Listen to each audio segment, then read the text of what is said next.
this fear of someone not loving us anymore. You know, I've come to know today when I get into that place, it's a projection of my own self-hate. It's a projection of my rejection of myself. And the idea is it's like that Groucho Marx things. I don't want to be a member of any club that would have me as a member. If I'm rejecting myself and I'm not okay with myself, then of course, when somebody's upset with me, I think that finally they see the truth.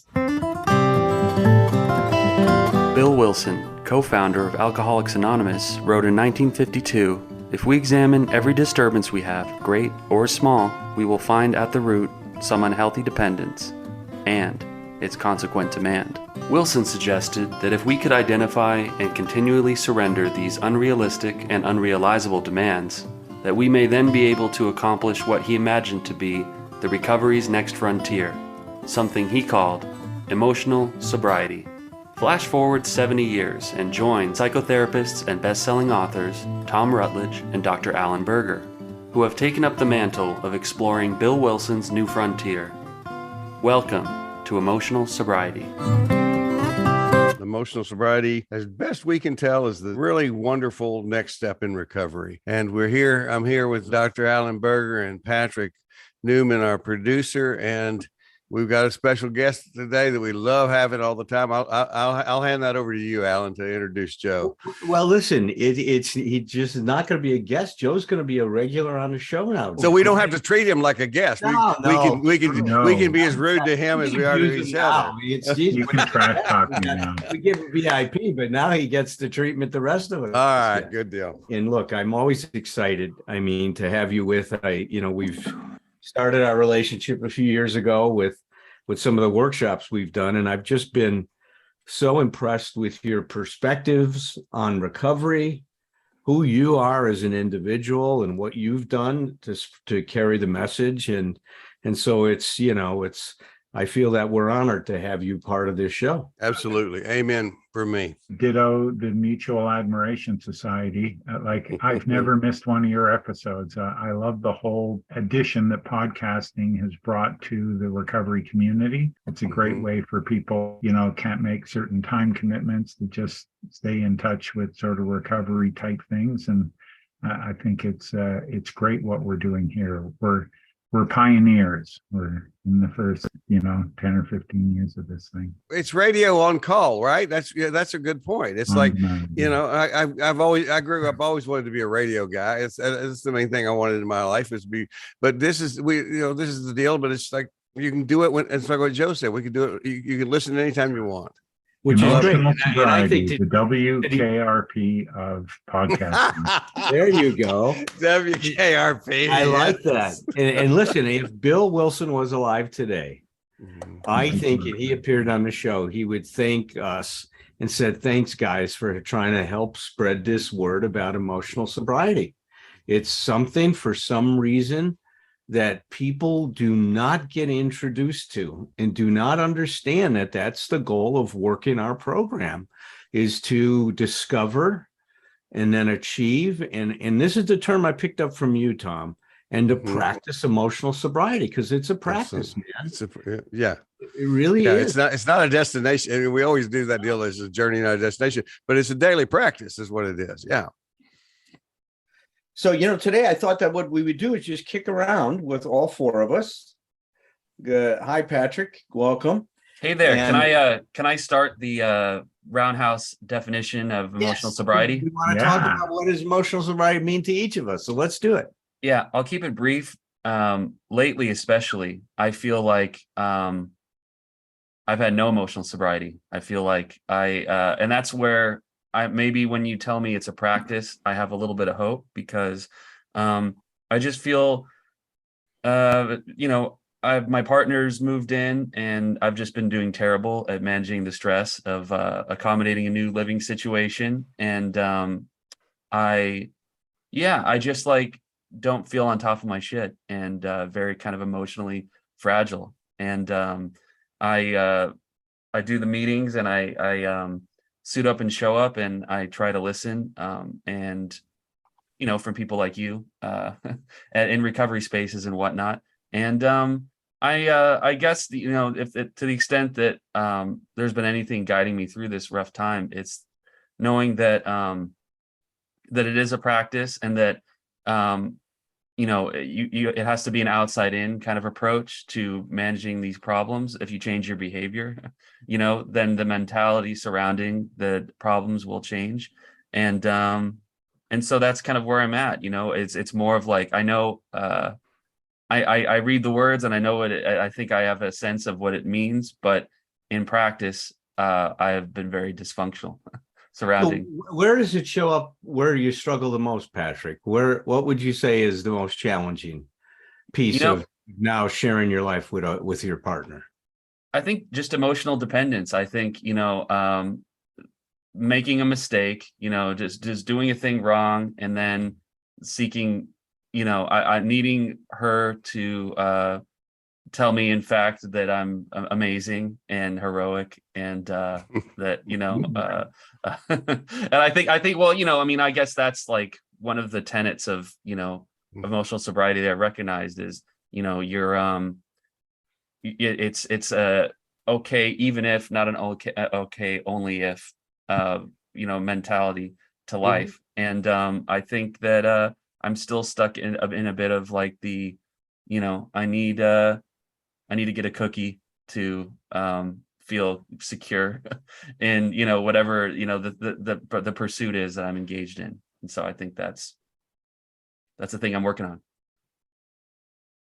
Well, you have.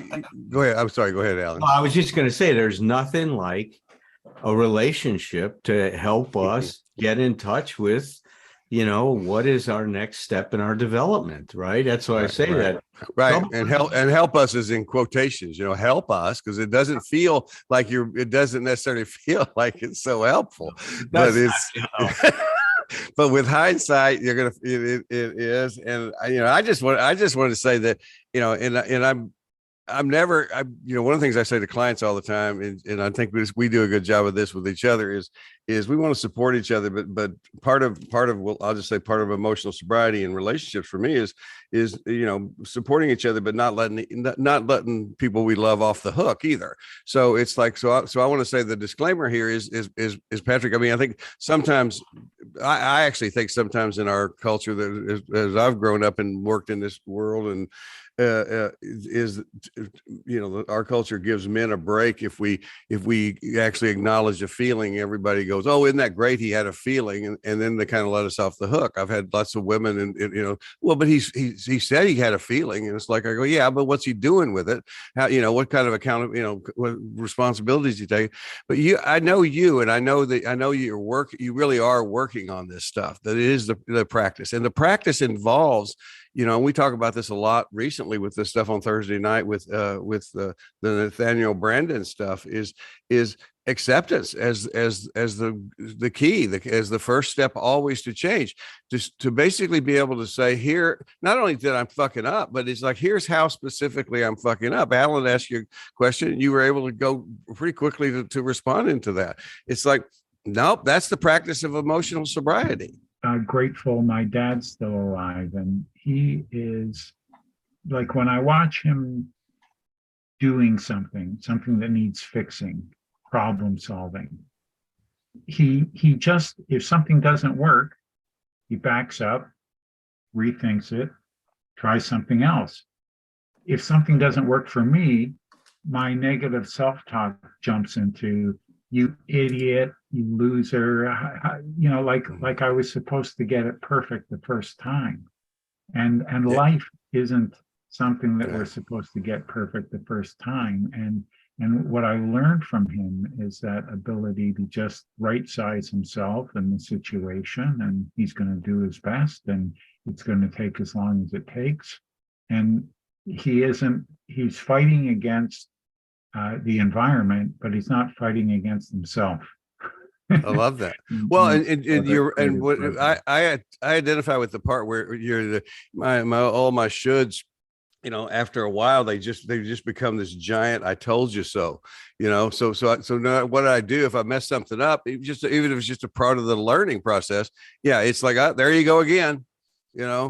Yeah. One more more. It's just sort of, it's one of the reasons I tell people not to trust that should monster. I say, you don't trust a human being who has the same answer for every question. It's like, and whenever we look at these negative voices inside our heads, it's the same response. When's the last time you had that same voice say, you know what, usually you're a complete fuck up, but today I'm kind of proud of you.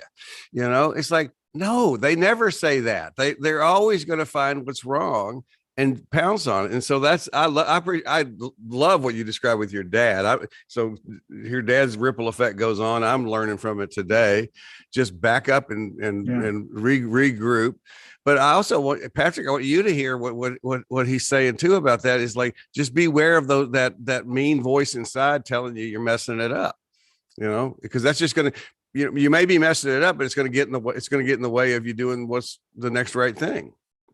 Well, I just want to add one little thing, which is Allen told me within the last week that he rarely does what he doesn't want to do, which seemed to me as like, and I think like really looking at that statement is, it doesn't mean that he's, entirely selfish. I don't think that's what he meant by that. I think it means that like emotional sobriety to an extent is about listening, sifting, your experience, and really like figuring out what are the things that are truly important to you, independent of the shoulds, and then, organizing your experience around that so that, like, you're not building up resentments when you do a thing, you do a thing that you don't want to do. And then in the doing of the thing you don't want to do, you're resenting it.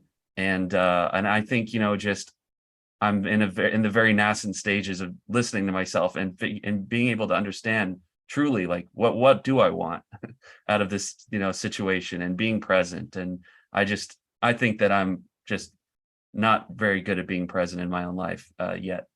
So that's the one I wanted to add.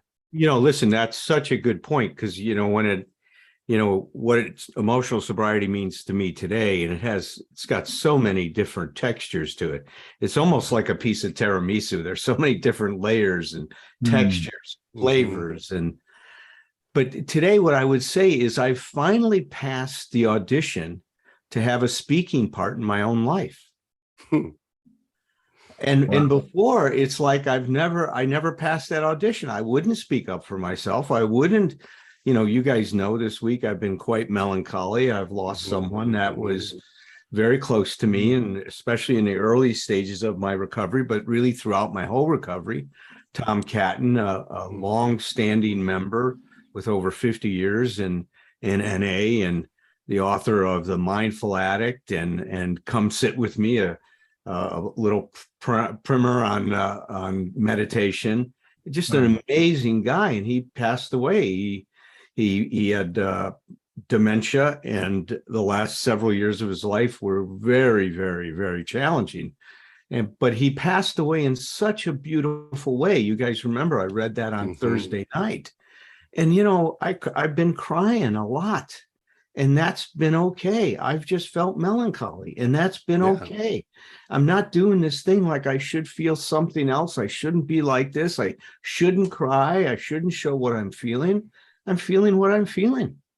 And I'm just owning it and being present to it. And that, to me, today, is a big part of what emotional sobriety means to me, is to finally be fully who I am, instead of doing all this censoring. And as you said, Joe, this negative self-talk that, I can criticize myself to death, in terms of these things. So that's what it means to me today, Patrick. Yeah. Tom's turn. Well, I actually, because we'll take and I'll tell something I may have told on the podcast before, but because there's so many different ways of defining it. It's a little bit like codependence. I remember when codependency became the thing back in the 1980s or 70s, whenever that was. It's like, you could define it in so many different ways that I finally, realized we were using it in such negative ways sometimes that I thought, I'm pretty sure codependency is like a synonym for the human condition, at least for those of us who were, a little quirky, but with emotional sobriety, there's lots of different angles on it. And I think we could probably, I was thinking about this sometimes, Alan, as I'm writing on our one day at a time book kind of thing. I think we could do a book that was just definitions of emotional sobriety one day at a time. Wow. I think we could come up with 365 probably, but yeah. Here's one that is a hindsight deal that has to do with relationship. It's that one of the things that I always say is this was the day that I knew, Alan spoke about passing the audition. And I can't help but hear John Lennon's voice in that, and hope we pass the audition. But and again, with hindsight, I did not have any giant light bulb on my head at the time. I'm sure I was hurting, but I knew I was an adult when I was in a place. Dee Dee and I had been in lots of therapy individually and together. And there was a time in particular, there were many times that we'd had these conversations, but one in particular in which my job was to listen to her and to neither defend nor crumble. And I was good at both, by the way. I was good at just becoming just so pitiful that basically, it was the classic, I couldn't figure out when she would say, "Why do you make this about you?" And I go, "I'm not making it about me. It hurts me so badly that I've hurt you," and it's like, nowadays I just roll my eyes at the idea of that I was just, saying you said I need a cookie from her. It's like, I need you to rescue me, from, I need you to tell me it's okay for me to be doing to be as messed up as I am. But the other thing was I didn't crumble, but I didn't defend either. And I can honestly tell you, I don't remember the specifics of leaving the conversation, but I know the general topic. But it's I doubt seriously that I actually agreed literally with everything she was saying. I think there were probably some places where I had but in there that were probably legitimate. But I tell my clients that are going through this today, I'll say, you're just going to have to stick with the broad strokes on these things sometimes and let those go, because any little effort at defense at times is going to just bring back the whole defensive structure. But I stood there and listened to that, understood she was telling me about her pain, and specifically pain I had at least contributed to, if not caused, and some of it just directly caused. And I feel my body changing even as I tell that. I had to get a good breath. It's like, and it was horrible. It felt terrible. It's like, but it's like I say, with hindsight, I look back at that and go and I think about that with what you said, Alan, about a speaking part in your own life. And this part, it's kind of interesting because it's a non-speaking part for me in that place, when to keep my mouth shut, when to listen, and when to be, and to not turn on myself, and realize I could be okay when Dee Dee was that upset with me. Yeah, it was huge, and it was a bad feeling. And if we were saying it was a horrible feeling, but if we were talking about, let's glance through our lives and find some examples of emotional sobriety, that would be an early little snapshot to me of evidence of emotional sobriety. I just wanted to ask, do you ever do that thing where if she's mad at you in the moment, mm-hmm. and you're having an argument, you forget for the moment that she really loves you, and that this is all going to be okay in the long view of history? Yes. I have that problem. I'm like, oh, well, she must have decided she doesn't love me anymore because she's mad at me one time. Yeah. Right. Oh God. It's we actually came up with we came up with a great contract that we have had for decades now, which is we call it the No News is Good News contract. And that is that if one of us is thinking about that there's some kind of relationship threatening damage, kind of, make or break it kind of thing going on, or that we have to consider that, no matter how much we don't want to have that conversation, we will tell the other person. And if we have not told them, then that means that is not the case. So the idea is, if you say, is your relationship in danger at this point, Thom, from Dee Dee's perspective, I can say assuredly no. And you say, how do you know that? Because she hasn't told me so. I love it. And I've learned, and through the years, we both have told each other so, when there are times where we said, time, we got to get back to some therapy and some stuff like that. But it's like, it really comes down to, you have to learn to trust each other. You have to trust the person you're in the relationship with, not your little interpreter in your head that tells you what Maddie really is saying. Because your little interpreter is there to defend you. Maddie's going to tell you the truth. Right on. Yeah. Everything that's been said today, I'm hearing in terms of how we are in the world. Allen was talking about standing up for ourselves, and that involves how we interact with others. And Thom's talking about being able to hear others, and Patrick's talking about living with others and making space for them and feeling adequate and equal, and not top dog or bottom dog. Gearing up, of course, you've been talking about it on your show for the International Conference of Secular AA, and it's a 2-day Zoom thing. And I can see behind Allen, in his book collection, he has Writing the Big Book, The Creation of AA by William Shaberg. And he's going to be doing a presentation on Dr. Silkworth, and what Dr. Silkworth viewed as the solution for alcoholism. And he talked about moral psychology, and he wrote about moral psychology, and he was a guest speaker on it. And what that meant is to stop being introverted. And what that meant at the time was self-absorbed, and helping others, caring about others, being engaged with others. So, that is the fellowship of recovery, right?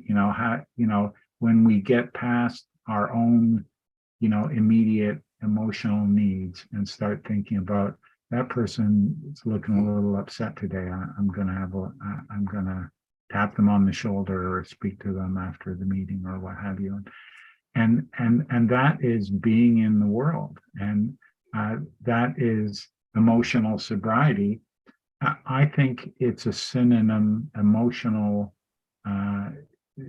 for spiritual, because I've never been quite clear on what people mean by spiritual whenever they describe it, other than some sort of religious experience. They seem to be talking about an emotional experience: awe, dread, existential angst, horror, wonder.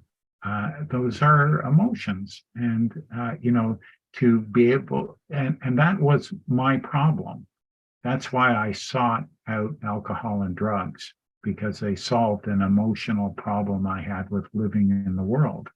And it was a maladaptive coping mechanism, but recovery offers this emotional sobriety to be able to self-regulate myself where I couldn't before. I needed assistance. Wow. Yeah, absolutely. Well said, Joe. Yeah, I think that's what Bill was talking about achieving that sort of maturity, that ability to self-regulate. Yeah. Yeah. And look, it's there's so many dimensions about this, but when you talk about Silkworth, a lot of people described him as the little doc who loved drunks. Yeah. The little doc. He was a real short guy, wasn't he? Like 5 foot tall or something like that. And they called him the little doc who loved drunks. And he had so much insight. He was so ahead of his time in terms of understanding addiction. And he was really, it was very interesting, because Bill was really struggling early on when he was trying to carry this message to other people. And he said, look, what you're trying to do is convince them of something. I love that discussion he had with them. He says, instead of convincing them, why don't you just share your story? Yeah. Why don't you just lay it out there for them, and let's see how they respond to it. So he really started to tell Bill, let go of the control and let this be a program of attraction, not promotion. So powerful, man. The other thing that comes to mind is you guys are talking about this. There's a lot of things come to mind, but this fear of someone not loving us anymore. I've come to know today, when I get into that place, it's a projection of my own self-hate. It's a projection of my rejection of myself. And the idea is it's like that Groucho Marx things. I don't want to be a member of any club that would have me as a member. If I'm rejecting myself and I'm not okay with myself, then of course, when somebody's upset with me, I think that finally they see the truth. They really see me as I am. And it isn't as I am, is as I fear I am, as my, all these shoulds and ideas I have about who I'm supposed to be lovable tell me I'm not, right? That kind of stuff. And it gets so crazy, man, because what Fritz says, we're living in houses thinking we're looking out all the time. But the truth is our houses are lined with mirrors. And all we're seeing is our projections everywhere. And this is, to me, one of the things, and you said it in so many words too, Joe, is one of I think the most important things that is part of my practice. And I don't do this perfectly, but the idea that it's not all about me. Right. Is that when people are behaving the way they're behaving and mad or whatever, it's about them. That's how they're dealing with their feelings. It's not about me, but this part of me that's been so programmed to think it's all about me takes it all on personally. Takes it personally. Yeah. Well, that's why I call it negative arrogance, because it's extremely, I was so surprised earlier on in my career to realize, in terms of myself as well as other people I was working with, for people with low self-esteem, we are so fucking arrogant. But it's not the fun kind of arrogance. It's not like I'm the best thing in the world. I'm very special, not in a good way. I'm worse than everybody else. And if something has gone wrong within a 100-mile radius, I either probably caused it, and if not, I'm responsible for fixing it. And it's like, how ridiculous, that is. And I just need to say this. There's a wonderful book of Groucho Marx letters that he actually wrote to people at different times. And one of them is to a country club that would not have they would not have his family as a member because he was Jewish. And he wrote and said, "My daughter is only half Jewish. Could she come into the pool up to her waist?" Oh, that was great. Oh, Groucho. God bless him.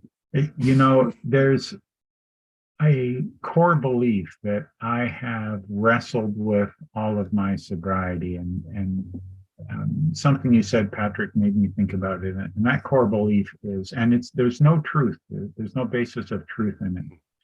But the belief is that when you get to know me, you will reject me. Yeah. Yes. Right. So moving from what we might call hit and run love, where you can go on a date and leave when they're still laughing and it's great, and all of a sudden you're moved in together and they get really familiar with everything about you. For me, I would have that, I'm overexposed. They are going to get to know me. And when they get to know me, they will. It's the imposter syndrome. It's you're going, somebody's going to go, aha. Yeah. Yeah. There you are. It's, Joe, you also said something reminding me of something I used to ask people, and I was trying to get the words right. I'm jotting it down here. What I would ask, what are some things that you believe that are not true? Because we all have those. Yeah. It's like, because the question itself is a bit of a Milton Erickson hypnotic induction, because it kind of throws you into a bit of a trance, but then you come through it and go like, no, what you just said, you prefaced what you said with saying, I'm getting ready to tell you with a belief that I've struggled with a lot historically through time, but there was a by the way, it's not true. You said that with great authority. It's not true. It's like, however, you struggle with it. It's like, and that's so much a part of our Western human experience. I think that's one of those things where talk about attraction, not promotion. We all have beliefs that we just stick with about ourselves that if you really were put to the test and said, okay, tell me the absolute truth, do you think that's it? Nope, I don't think that's true at all. I'm haunted by it.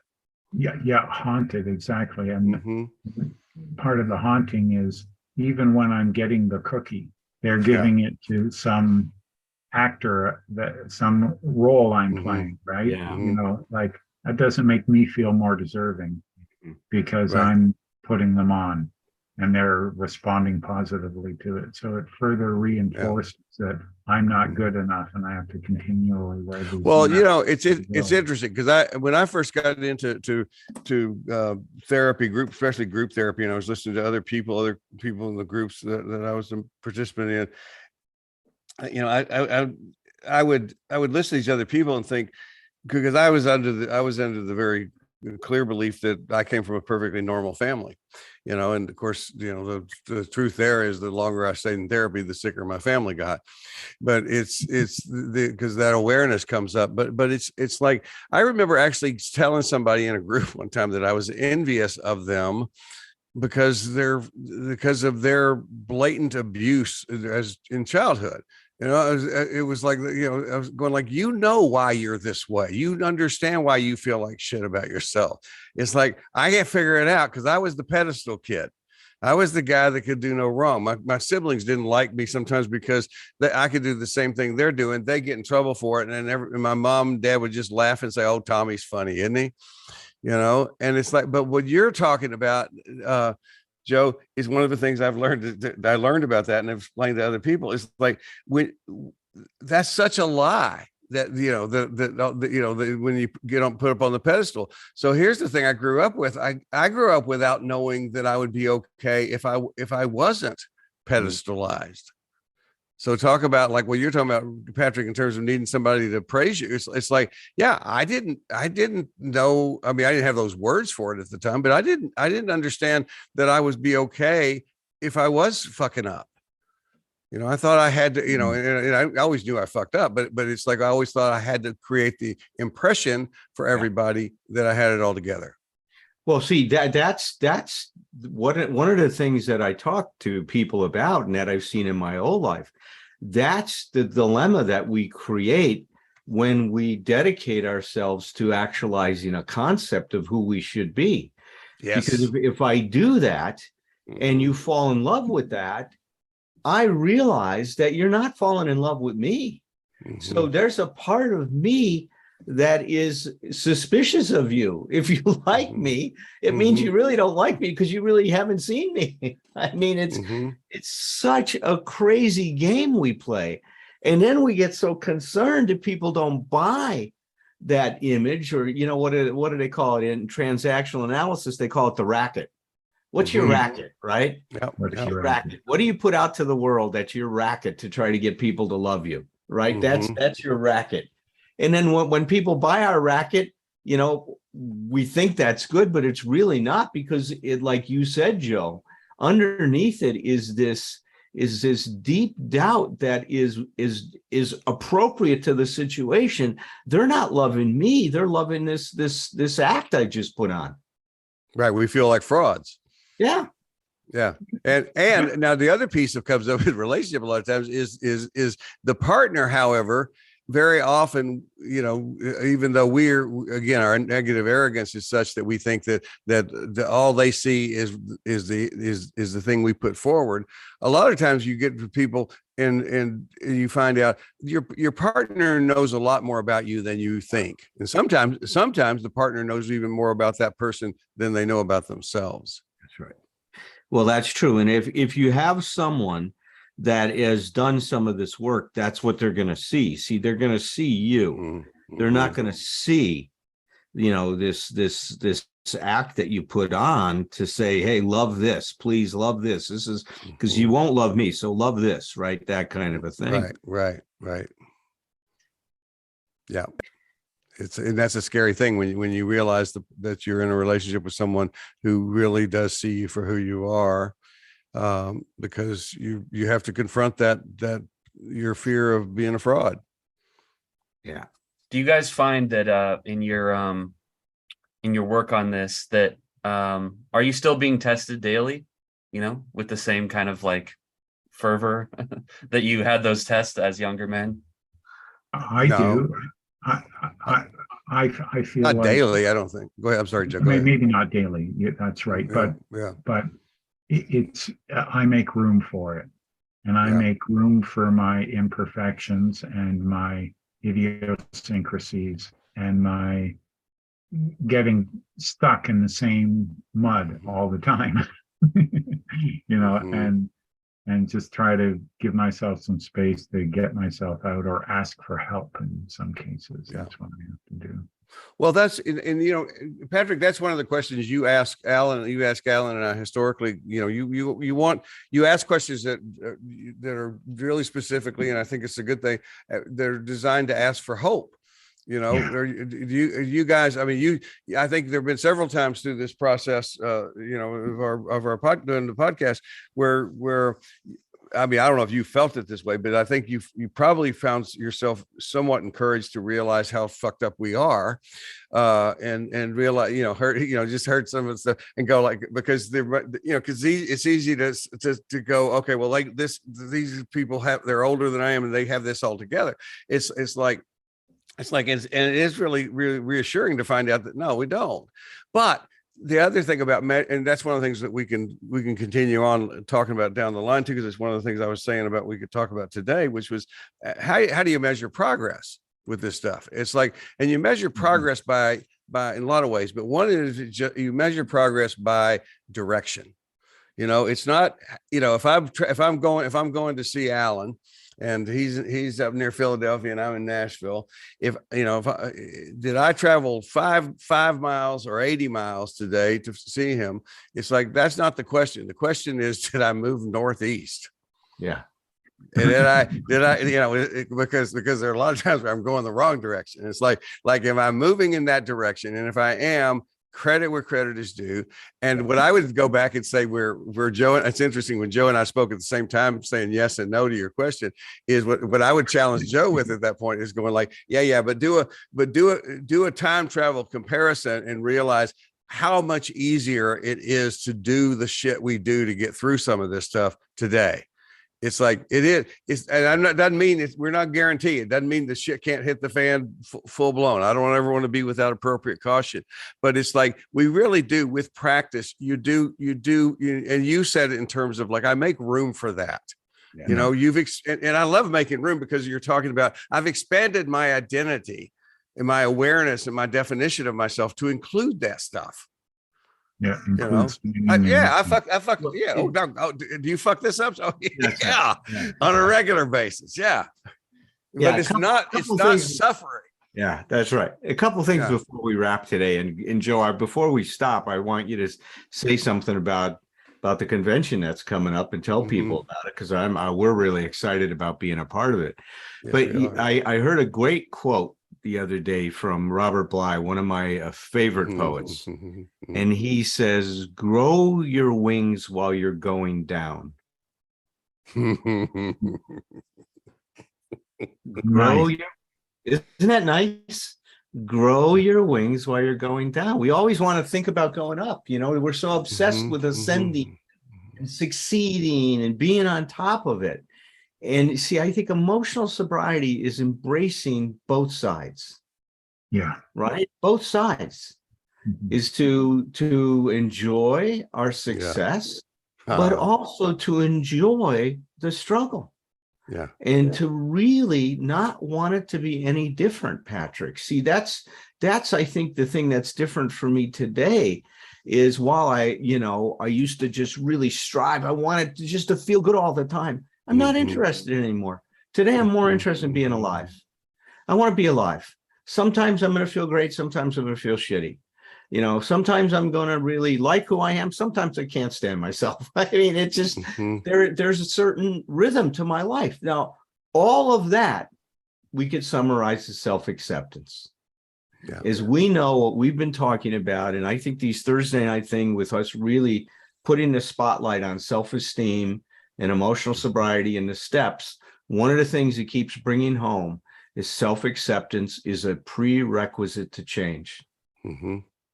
It's a prerequisite. And self-acceptance does not mean I like it. It means I accept it. I accept this is where I am. This is what's going on for me right now.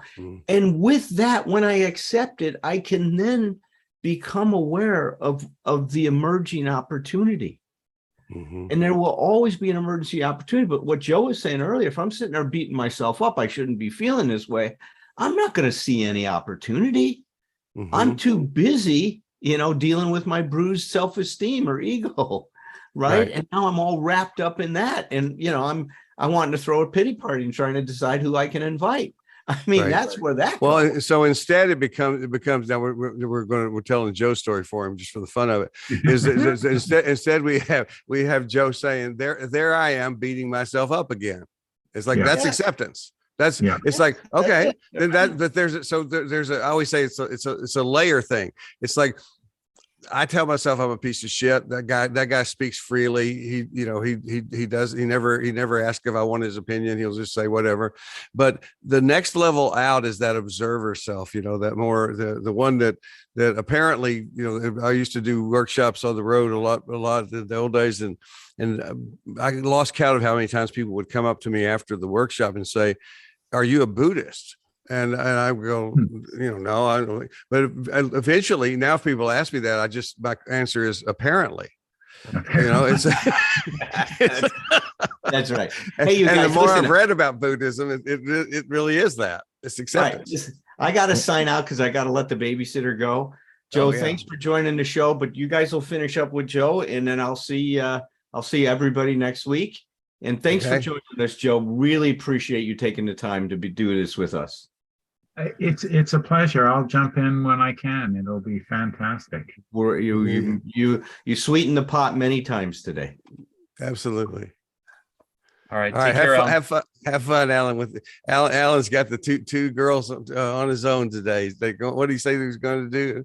Patrick, go to. Well, I think he's taking them to a birthday party. Which I've been to one of Alan threw a party for his youngest daughter when he was still living in LA, and that was a lot of fun. There was a puppet show, like a very elaborate puppet show, which I shot, and I don't know. I could see those either being a lot of fun to attend as a parent or a total nightmare. So flip a coin. Let's see. Let's hope for the best for him today. All right. Well, all I got from that was I think we need to do a puppet show now.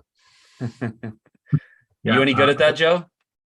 On the radio, I'm a great puppeteer.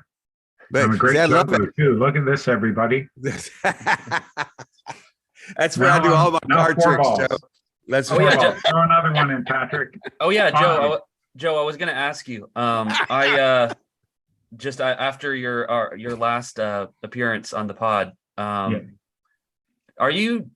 Because see, I'm afraid as more of a secular recovery guy, I kind of like, and secular in my ideas and like practice of the steps and whatnot. But like, I have a lot of friends who are much more spiritual than I am, or more kind of like in religious type of quarters, and I'm always afraid of pissing them off when like I wade into these conversations and I try to kind of express like my understanding of things. And is it fair to say that like in all the work you've done and in the writing of your book and whatnot, that like you're pretty fearless when it comes to just like putting your more kind of like secular ideas out there and not worrying about like, I don't know what somebody's going to say about, or like come at you with like, no, this is actually intolerant or whatever? The actual writing of Beyond Belief was a cathartic experience in that I started it a little bit edgier, just always feeling discounted in meetings. Oh, Joe, he's an atheist. He'll get it eventually. Keep coming back, as opposed to accepting my approach to recovery as being legitimate. So I had this edginess. God could and would if he existed. And that would offend people because it's hostile. So if your heart is right and somebody does respond badly, that's a reflection on them, not you. Our International Conference of Secular AA describes the format, not the people. The people who are there believe all kinds of things. Some of them believe supernatural things. That's fine. The point is that we're going to have a discussion, a free thinking discussion, without persuading or dissuading someone else. Like you might say, I couldn't get sober without my faith in God, but don't say you can't get sober without a faith in God. That's a whole different animal. So I appreciate you saying that, Joe, because to me that it's about inclusion versus exclusion. That's the objection that I have. It's like in and I have known some people that I call radically fundamentalist atheists. Yeah. And I scratch my head at those guys. I go like, okay, I can have some respect for I grew up in West Texas, in the midst of Church of Christ and Baptist. And even back in those days, there were some of my friends that were trying to save my soul. And it's like, because I was a Presbyterian, that's just, basically worshiping the Dallas Cowboys. But it's I can respect somebody who believes that if they really do believe I'm going to burn in hell forever, and they're trying to give it. It's like, thank you for your concern, because the guy who believes that, doesn't give a shit whether I burn in hell forever. I have a problem with that, but I do not understand what the atheists are selling. It's like, it doesn't harm it. It doesn't harm me that somebody else believes something different than I do. Yeah. Obviously I have feelings about this. Yeah, no, totally. And isn't it great that we can have a discussion without someone, dropping their headphones and storming out of the room? Yeah. It's just, but it's really, it's about it being inclusive. And it's like, that's where we feel safe. Yeah, that's right. And I never become offended by somebody else's personal experience. Yeah. No matter how they describe it. But if they start talking, like even the we language is problematic. Don't include me in your we, buddy. Yep. And especially that you language, I get triggered right away. But, someone says I'm powerless. I don't have to believe that powerlessness is part of addiction, but they're describing their experience and I'm listening. I'm all ears, right? So, it is important to speak with candor, Patrick, but it's also important to, frame it as not apologetically, but in my own personal experience. Yeah. And anyone who gets offended, to heck with them. Yeah. Right Well, on. you're just, the thing is, it's, if you could, this is what I teach couples all the time working with them, is like, if we can keep our defenses down, once defense begets defense. So once one person's defense comes up, it's going to bring up the other person's, unless you're really working hard not to do that. It's like, and nothing's going to be accomplished there. But if we can leave our defenses down, if we can make that part of our practice, and for me, that has to be a part of the practice, hold those down. Then we can stay in the conversation long enough to clarify. For instance, like I think one of the things that that is a great. I think the word powerless in the program is a great example of that, because people can just go nuts over it all over. But if you stop everybody and say, everybody define your terms. What do you mean by that? Yeah. There's very little disagreement. Yeah. We're not disagreeing. We're it's the old Buddhist thing of, but be careful not to mistake the finger pointing at the moon for the moon itself. We have to understand that we, even though we are all speaking English, we mean different things by different words and different concepts. And we really do become more educated and more informed when we have, like what you're talking about, conversations where we can just have them. I call them conversations to convey rather than to convince. When you said that, it made me think of something. There was the chair of the General Service Conference of Alcoholics Anonymous was a non-alcoholic trustee, Reverend Ward Ewing. And he and I had several discussions. And I always said, as as Ward Ewing said, and he said, Joe, I picked that up from you, but and I'm sure I'm right and he's wrong about that. And he came up with the idea that experience transcends explanation. Because when we get into the explanation of how sobriety happens, then God removed my character defects, or I empowered myself. Like, let's not fight over that, right? We had the same experience, right? And we're just explaining it differently. Yes. So when I said, Patrick, that I never get offended by someone's experience, I get my feathers ruffled when they start explaining it as some universal, this is how sobriety works. Because now, if that's true, I'm not included. Right. The objective reality is my perception. Yeah. Yeah, and I've done that. I've done that from my side, unconsciously at meetings and stuff. And then I won't understand until later why I pissed that person off. Yeah. I mean, that's unconscious bias, right? You know. We can't but part of emotional sobriety is what the process you just said is. It's because one of the things that happens with recovery is our response time gets faster.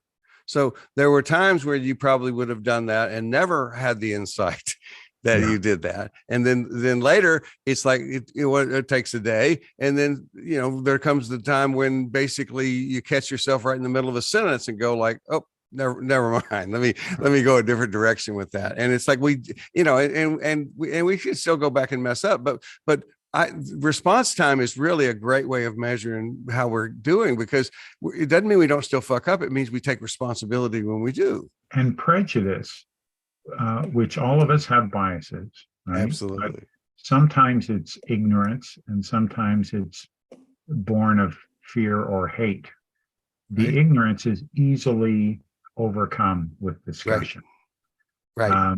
But if it's this core belief of fear or hate, just be careful who your bedfellows are, right? There's not right. That's a really good point, though, too, Joe, because it can be still can be overcome, but it's far more complex, I think. Yeah. Well, Joe, just to wrap things up, what else can you tell us about the conference? It's going to be not this upcoming weekend, but the weekend after. Yes, it is 2 days, the 29th and 30th. While we're speaking, if I wasn't here, I would have been joining the program committee, but I'm, it's a thing. If you think you're indispensable, take your hand out of a sink of water, right? see if it left a mark, right? Where it used to be. The water didn't miss you. It was fine. But they're getting the final touches on it. It's a replication of something which was an in-person biannual conference which started in Santa Monica in 2014, and it is members of AA, most of them of an agnostic or atheist persuasion, but we had Reverend Ward Ewing as one of our speakers at our first conference. And so it's just, people won't pray or any of that there, but you won't mistake it for, no one will walk out going, that's not an AA meeting. But we handle some, sort of touchy subjects sometimes. Like we have non-alcoholic Dr. George Koob. He's the director of NIH, and he's overseen research on alcoholism for many, many years. If we'd met in Detroit for the International Conference of Alcoholics Anonymous in 2020, he would have been the one who would have been ceremoniously handed the 40th edition of the big book Alcoholics Anonymous. So he's a longtime friend of AA. He'll be talking. We're having a conversation about California sober and microdosing and what does sobriety really mean? How do you define it, right? My joke is about the guy at the NA meeting. Yep, I'm completely free of addiction. Hold my coffee and cigarette. I'll show you my medallion. Man, see, I live in California, and so getting stuck with California sober, that's kind of Not exactly a badge of honor. That's a word that came from Florida, I bet. But just for some people, right? There's medically assisted treatment and there's medically assisted recovery. Some people need SSRIs. Some people don't get from the fellowship what the rest of us get because of their introversion, and they need some sort of chemical help to get what we call normal. And that can be pharmaceutical, and other people are pursuing other things, right? Well, right, and I feel like the company I'm in presently, it's I think I get the sense we all agree it's yes and not no but, right? You take what works, leave the rest, and that's what this is all about. Yeah, we're going to have a meeting that everybody's going to be in total disagreement with, or we haven't done it right? But that's right. But there's always two meetings going on at the same time, so if you don't want to just try. Well, I tell you what, it's like 6 years into my sobriety, I bottomed out with about strangely the last holdout was my control addiction. I came home and found a book on the coffee table my wife was reading, was How to Live with a Control Freak, which pissed me off, no doubt, because I was a control freak. But it's in therapy let that go, and bottomed out, and intervention from friends, and went to see a psychiatrist, and was put on medication, and I'm still on medication today, and what I tell people all the time is that changed my life every bit as much as getting sober did. It's like they're both of those things are, I can stay sober if medication is not working, but it's like the quality of life is impaired. And it's like, so it's, this really helps, and it's absolutely necessary. And again, it's just about be able to have those conversations to convey with each other, and to go, not to assume that, not to use yourself as the standard of measure when you're talking to other people. Absolutely. But so when are we, so we get to do, you're going to be with us when we do our thing at your conference, right? I'll be in the room. Okay. I've got to be sort of you have responsibilities. Yes, exactly. There's always someone with their hair on fire. So I got you. No, when I used to do Allen's evolution thing, he was always around, but I didn't have nearly as much access to him as I wanted, because he was so fucking busy all the time. And we're delighted. We're having 2 live podcasts that day. There's another fellow, John and Mary, who do this podcast called Beyond Belief Sobriety, and it's sort of a live to YouTube podcast they do. So they're going to do that at the conference. We're having Emotional Sobriety, which, as you know, the Verde Valley varieties of secular experience really enjoyed doing a workshop on it, and a lot of this has been motivated by in the trend setting that Allen did with putting out a book, because it really is an inclusive book, right? No matter what you believe, no matter what you do not believe, it'd be hard to be offended by the ideas as they're presented. Right. Absolutely. Well, we're excited to be a part of this, Joe, for sure. Thank you so much for inviting us. Yeah. So if you're listening, come and join us Saturday. The program you'll find at seculara.org eventually, or aasecular.org eventually. The grand plan was it'd be out a month ahead of time, but we've actually had to shuffle. We were going to do this live in Washington, but we decided to go virtual just because of the flu pandemic, and everything, like COVID isn't over, and so better safe than sorry. And other people that had bad experiences with it, so we're going virtual at least one more time. And so if you're a listener to this show, come and see it being recorded. You can join our Zoom meeting. There's no cost to join the conference, even if you're just coming for this one thing. I really appreciate that compassionate approach to the ongoing pandemic. And, you'll be, for those that are trepidatious about the virtual setup, you'll be amazed at how not weird and actually very fun the logging in can be. Thanks, guys, and we'll see you next week. Tend your life, tend your myth. Cultivate your narrative with whomever you're with. Then with glass in hand and children on one knee, bring some stories, bring your stories back to me. It ain't a crime to be a human. Never be ashamed to be yourself. Rest assured that whatever you're doing will entertain me like nobody else. So here's to us, my old friends, until it's time to drink the wine and break the bread again. With glass in hand and children on one knee, bring some stories, bring your stories back to me.